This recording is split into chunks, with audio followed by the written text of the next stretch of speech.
ada problem epistemologis katakanlah ya dalam tes DNA itu adalah bahwa tes DNA itu tidak bisa lebih dari 3-4 generasi.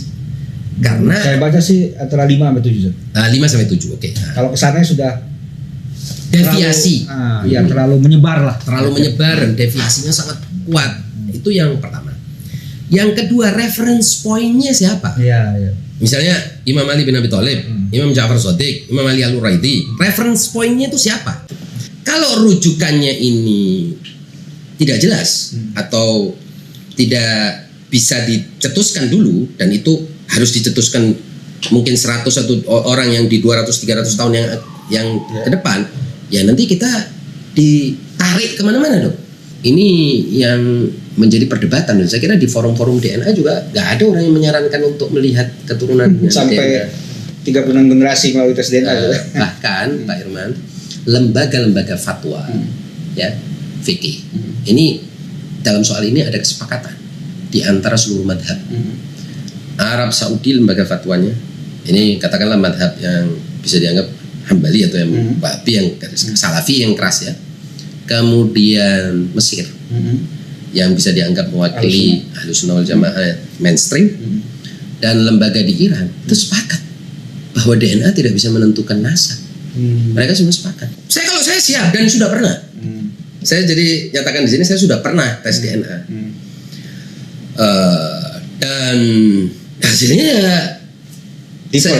diverse. Ya, saya kebetulan tes DNA bersama 3 orang Alawi yang lain. Nah, kita bermiripan tuh. Alawi ini, Pak Alwi ini. Nah, itu kebetulan karena saya dibayarin, kalau bayar sendiri nggak ada dananya juga.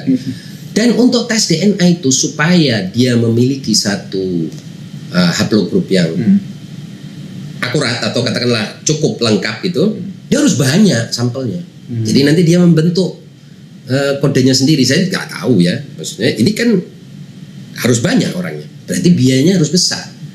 Ya kalau negara itu misalnya mau nanggung, nggak tahu misalnya ada orang gugat, ini ngaku-ngaku keturunan Nabi udah gugat aja ke pengadilan, nah, coba kita lihat ya. Jadi negara yang akan bayar gitu. Iya, saya juga teringat saat bukunya Kazuo Murakami itu The Divine Message itu, bahwa sebenarnya DNA tidak semata-mata atau kerja gen manusia itu. Kan DNA ini kan kode-kode genetik.